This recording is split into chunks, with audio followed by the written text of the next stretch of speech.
ఇంట్లో కొంచెం బియ్యం ఉంటే ఆ బియ్యం పెట్టుకుందాం స్టవ్ మీద అని చూస్తే అగ్గిపెట్టలేదు. అగ్గిపెట్టు లేనప్పుడు కిరాణా షాప్ దగ్గరికి వెళ్ళి వాడిని అగ్గిపెట్టి అడిగాను. పావలా అని చెప్పి అన్నాడు.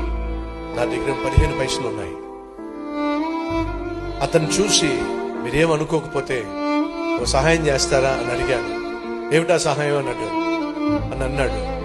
ఈ అగ్గిపెట్టిలో సగం పుల్లలు మాత్రమే నాకు ఇవ్వండి, సగం పుల్లలు మీ దగ్గర ఉంచుకోండి అన్నాను. అదేమిటయ్యా సగం సగం ఏమిటి? నా దగ్గర పావులా లేదు, నా దగ్గర 15 పైసలే ఉన్నాయి. అగ్గిపెట్టిలో కనీసం సగమన్నా ఇస్తే వీళ్ళు కొంచెం వండుకుంటాను అని చెప్పి అడిగాను. అతడు ఆ రోజు దయతలిచి పోనీలే పూర్తిగా అగ్గిపెట్టి పట్టుకెళ్ళాం.